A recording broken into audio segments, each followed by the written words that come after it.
வேண்டும் என்ற நல்ல உணர்வுகளோடும் நல்ல தாக்கத்தோடும் ஆனந்தத்தோடு இங்கே வந்திருக்கிற எல்லா பக்தர்களுக்கும் புதன்கிழமை முடிந்து விட்டது. வியாழக்கிழமை அன்று புளியரியில் ஒரு கருப்பசாமி கோவிலில் அருமையான அரண் நிகழ்ச்சிகள் நடந்து கொண்டு இருக்கும்.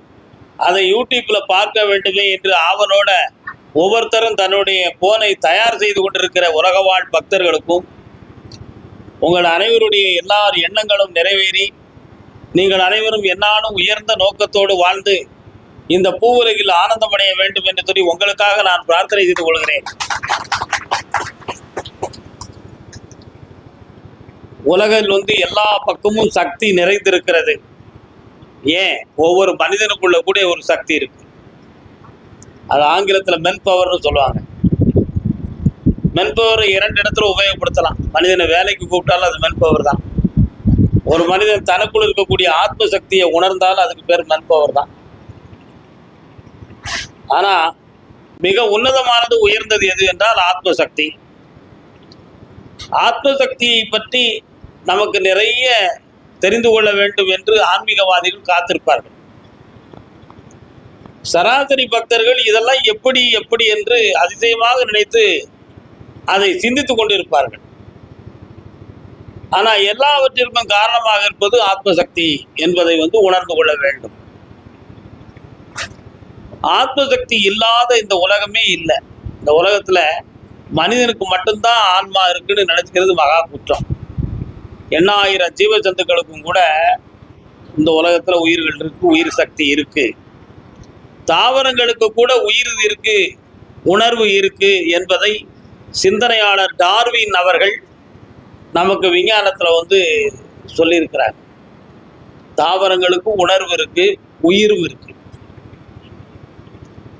தாவரங்களுக்கு உயிர் இருக்கு, உணர்வு இருக்குன்னு சொன்னா அது தன்னாலே வளர்ந்து கொண்டு இருக்கு. உயிர் இருக்க போய் தானே வளருது அப்படின்னு நினைக்கிறதுக்கு ஒரு மனிதன் குழு இருக்கும்.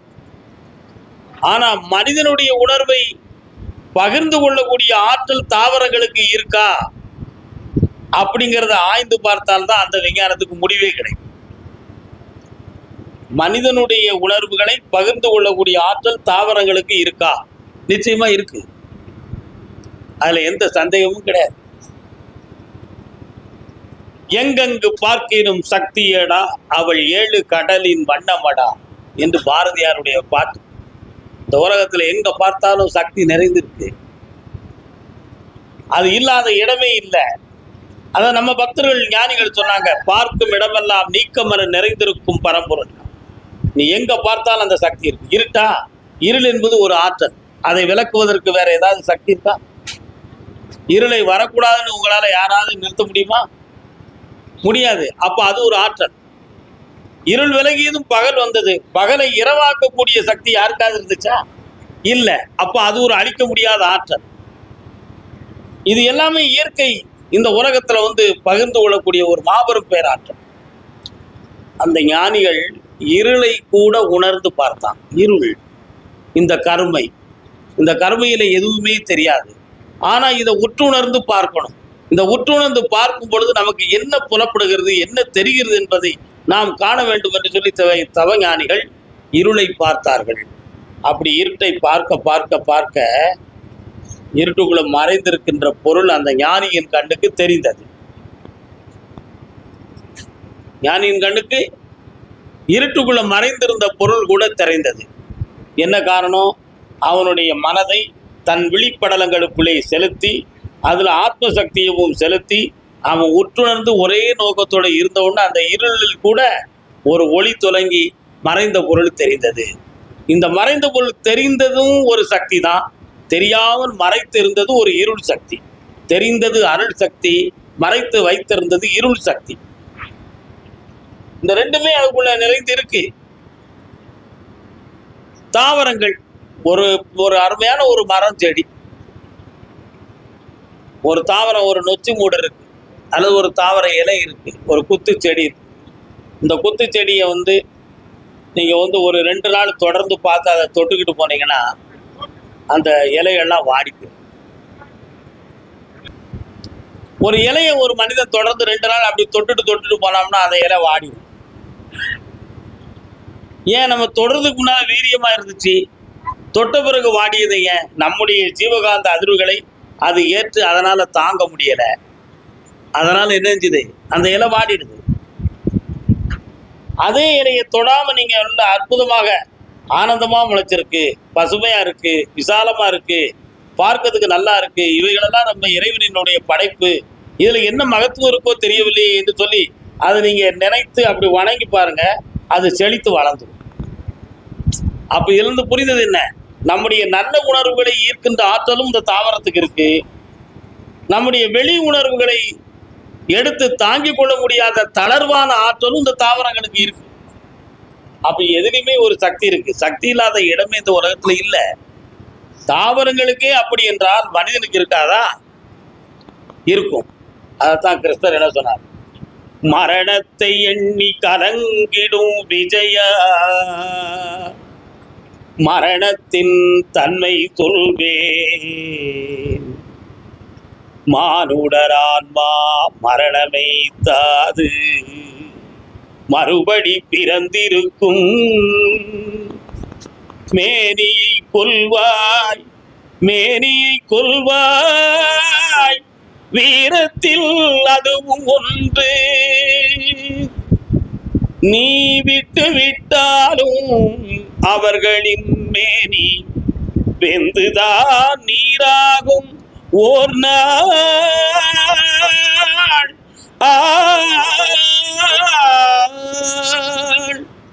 மனிதன் எப்படிப்பட்டவன்? மரணத்தை கண்டு பயப்படுவான், துயரத்தை கண்டு அச்சப்படுவான், துயரம் வந்து விடக்கூடாது என்று பயப்படுவான். அதனால அவர் சொன்னார், மரணத்தை எண்ணியும் கலங்கிடக்கூடாதப்பா, கலங்காத. நீ இன்னைக்கு அவர்களை வதைப்பதில் கொன்று நின்று விட்டாலும் என்றோ ஒரு நாள் இந்த சரீரம் அழியக்கூடியதுதான்.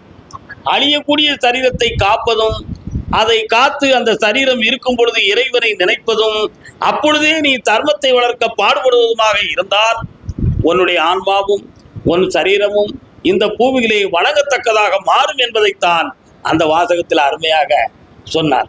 அடுத்து சொல்வார், என்னை அறிந்தாய் எல்லா பொருளும் எனதென்றும் அறிந்து கொண்டாய், எல்லாம் நான் என்று நீ உணர வேண்டும், எனக்குள் எல்லாம் இருக்கிறது என்பதை நீ புரிந்து கொள்வாய். அடுத்து சொன்னார், கண்ணன் மனது கல்மனம் என்றோ காண்டீபம் நடுவ விட்டாய், மன்னரும் நானேன் மக்களும் நானேன், மரம் செடி கொடி அனைத்தும் நானே,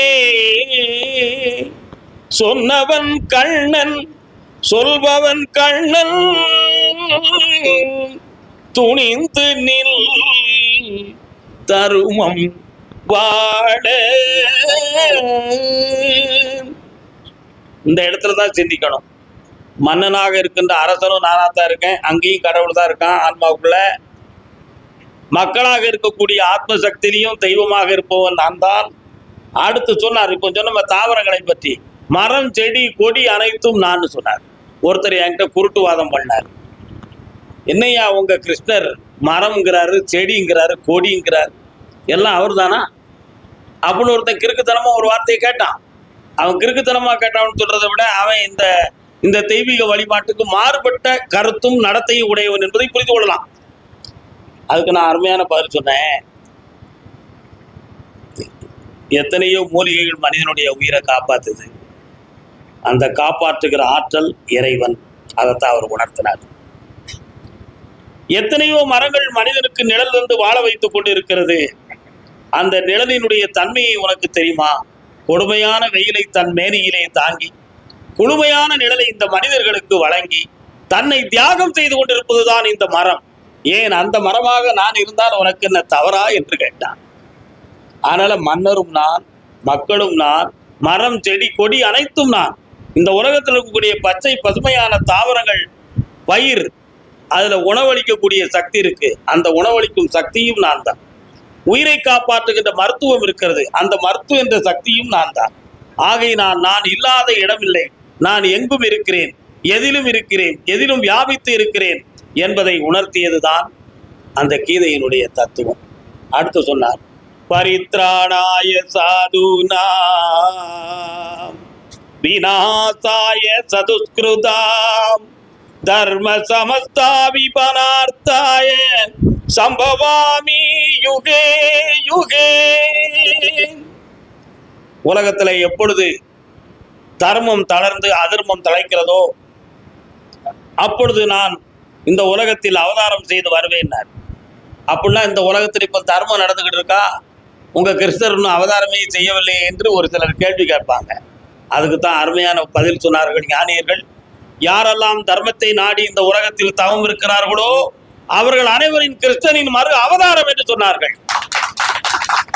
இந்த உலகம் நல்லா இருக்க வேண்டும் என்று சொல்லி யாரெல்லாம் தன் ஆன்மீக பாதையை செலுத்தினார்களோ அவர்கள் அனைவருமே கிறிஸ்தனின் அவதாரம் தான். அவர்கள் அனைவருமே கடவுளின் பிரதிபலிப்பு தான். ஆகினா அவதாரம் செய்யவில்லை என்ற நோக்கம் மட்டும் யாருக்கும் வர வேண்டாம். நீ தர்மத்தை நோக்கினால் உன் ஆன்மாவும் இறைவனின் சக்தியை புரிந்ததுதான். நீ அதர்மத்தை அழிக்க வேண்டும் என்று நினைத்தால் உன் பக்கத்திலும் ஆன்மா பூரணமாக இறைமயமாக இருக்கிறது என்பதுதான் பொருளாகும் என்பதை உணர்த்திதான் எங்கே தர்மம் தளர்கிறதோ எங்கே அதர்மம் தழைக்கிறதோ அங்கேயும் கூட அந்த அதர்மத்தை அழிக்க தவஞானியாகவோ சக்தி வாய்ந்த மாநிலனாகவோ இந்த உலகில் நான் அவதரிப்பேன் என்பதைத்தான் அந்த கீதை நமக்கு இந்த உலகில் உணர்த்தியது. எல்லாமே புரிந்து கொள்வதற்கு மனிதனுக்கு தேவை தூய மனசு தான் தேவை. மனது, அதாவது திரிகடுகத்துல ஒன்று சொல்வார்கள், காய்தல் உவத்தல். ஒருவர் மீது வெறுப்பு இருந்தா அவனுடைய நல்ல குணம் நமக்கு தெரியவே செய்யாது. ஒருத்தரை வெறுத்து மனதுக்குள்ள வச்சிருந்தோம்னா அவர் எவ்வளவு நன்மைகள் செய்தாலும் எவ்வளவு நல்லவராக நடந்தாலும் அந்த நல்லதை நம்மளால என்ன செய்ய முடியாது, ஏற்கவே முடியாது. அதே மாதிரி ஒருத்தரை விரும்பி நண்பனாகவோ தலைவனாகவோ தலைவியாகவோ விரும்பி நம்ம எடுத்துக்கிட்டோம்னா அவங்கள்ட்ட இருக்கக்கூடிய எந்த தவறையும் நம்மளால ஏற்றுக்கிட முடியாது. தப்பு செய்ய மாட்டான், அதெல்லாம் இல்லை, அப்படிலாம் இல்லை, நாங்கள் சப்போர்ட்டாக தான் இருப்போம். இப்படித்தான் மனிதன் பேசிக்குவோம். அப்போ யார்கிட்ட நீதி இருந்துச்சு? ஒருத்தர்கிட்டவே இல்லை. அந்த இடத்துல சிந்திக்க வேண்டிய நடுநிலை தவறாத நெஞ்சுடையவனாக இரு, சீர்தூக்கி பார்க்கின்ற உள்ளமுடையவனாக இரு. அதுக்குத்தான் பேரு தூய மனசுன்னு பேர். இடித்துரைப்பார் இல்லாத கேள்வி கடித்துரைக்கப்படும். என்ன சொல்லுதான், நண்பன் குற்றம் செஞ்சா அதை உடனே சுட்டி காட்டி இந்த குற்றத்தை செய்யாத அப்படி சொல்றவன் தான் உண்மையான நண்பன். குற்றம் செய்யறவனுக்கு துணையா போய் தானும் குற்றம் செஞ்சு குற்றவாளியா போய் கூண்டுல ஏறி நிற்கிறானே அவனுக்கு பேர் நண்பன் இல்லை. ஒருவன் குற்றம் செய்தால் அந்த குற்றத்தை தவிர்ப்பதற்கு என்ன அறிவுரை சொல்லணுமோ அவன்தான் நண்பன். தக்க வழியில் தகுதியான வழியில் அறிவான வழியில் செல்வதற்கு எவன் ஆறுதல் கொடுக்கிறானோ அவன்தான் தூயவன்.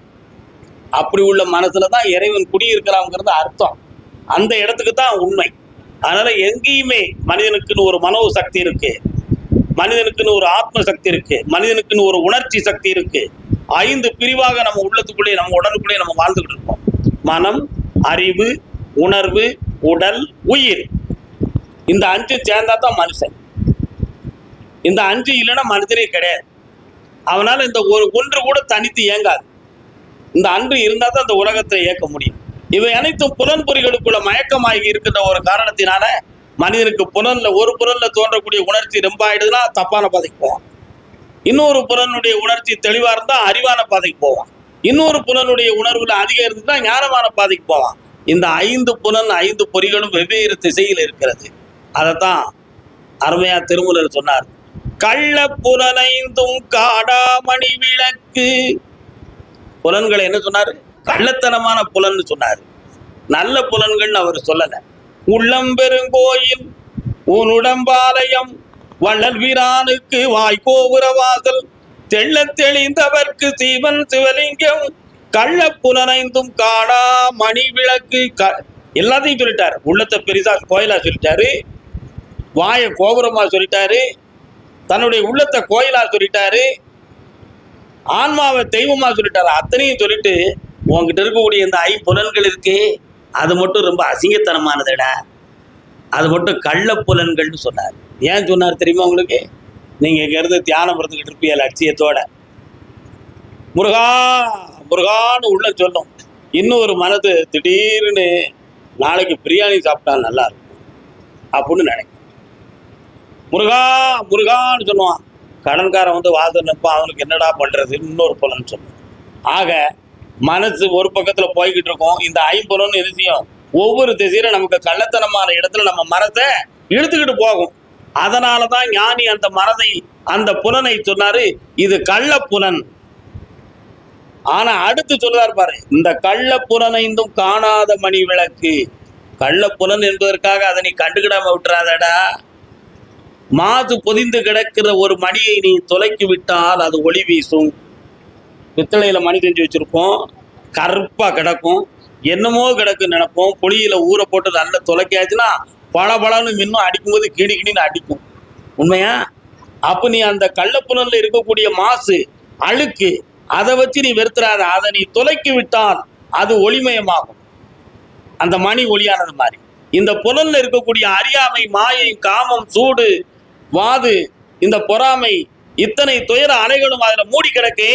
இவைகளையெல்லாம் நீக்கிவிட்டு உன் புலன்களையும் உன் பொறிகளையும் மனம் செல்லுகின்ற ஆன்ம ஞானத்துக்குள் புகுத்தி ஒருநிலைப்படுத்தி விட்டாய் என்றால் அந்த கள்ள புலன்களும் மணியால் ஏற்றப்பட்ட விளக்குகள் போல் ஒளி வீசும். அந்த ஒளியில் உனக்கு கிடைப்பதுதான் அருள் என்னும் மாபெரும் பிரகாசம். அந்த பிரகாசத்தில் கிடைப்பதுதான் ஞானம் என்னும் ஒரு மாபெரும் சக்தி. அந்த ஞானத்தை அடைவதற்கு எவன் ஒருவன் லட்சியமாக இருந்து தவத்தை மேற்கொள்கிறானோ அவன்தான் அந்த ஞானத்தை அடைய முடியும்.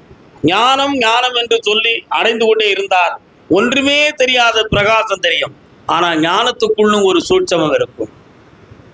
இந்த பிரபஞ்சத்தை நான் எங்கிருந்து பார்த்தாலும் எனக்கு தெரிய வேண்டும், எந்த இடத்தில் என்ன நடக்கிறது என்று எனக்கு தெரிய வேண்டும் என்ற ஒரு லட்சியத்தை மனதில் வைத்து அவன் தவத்தை பெற்று அந்த சக்தியை பெற வேண்டும்ங்கிறதுக்காக தவம் இருந்தாம்னா எதிர்பார்க்காமல் அவனுடைய மனக்கண்ணில் ஒரு இடம் தெரியும். அந்த இடம்தான் ஞானத்தின் காட்சி. இதுதான் தவத்தின் லட்சியம். ஆகையால் தவம் இருக்கிறவன் சும்மா தியானம் வந்து பிரயோஜனம் இல்லை. தவம் இருக்கிறவன் ஒரு லட்சியத்தை அருள்கோடாக வைத்து அது கிடைக்கும் வரை விடாத முயற்சியாக இருந்து தன் மனதையும் உணர்வையும் அறிவையும் அந்த ஆத்மாவின் பால் செலுத்தி விடாமுயற்சியோடு இருக்கும் இடத்திலிருந்து நகலாத வண்ணத்திலே தன் எண்ணத்தை ஈடுகட்டி அவன் இருந்து லட்சியத்தை அடைந்து விட்டான் என்றால் அவன்தான் ஞானி. அவன் பெறுவதுதான் சக்தி. அந்த சக்தி தான் இந்த உலகத்துக்கு மாபெரும் அதிசயமாகும். ஆகையினால் இதற்கு மன வலிமை வேண்டும். மனதை வென்றவன் மகானாவான். மனதை வெல்ல வேண்டும், மனதை தூய்மைப்படுத்த வேண்டும். நம் மனதில் மாத்து பதிந்து விட்டால் ஒளி மிகுந்த ஒரு அற்புதமான ஒரு பாத்திரம் தூசு பிடித்ததுக்கு சமம். அந்த மாசை நீக்கிவிட்டால் ஒளிமயமான பொருள். நம் மனதில் இருக்கின்ற அறியாமை, மாயம், கள்ளம், கபடம், சூது, வாது என்னும் பொறாமை அலைகளை எல்லாம் நீக்கி தூயவனாக வாழ வேண்டும் என்று மாயவனை நினைத்து என்னாலும் ஈசனை நமக்குள்ளே குடியிருக்க வைத்து விட்டு வென்றார் மனிதனே தெய்வமாவான் என்னும் தத்துவத்தை விளக்கி என்னாலும் உயர்ந்திருப்போம், வாழ்வோம் என்று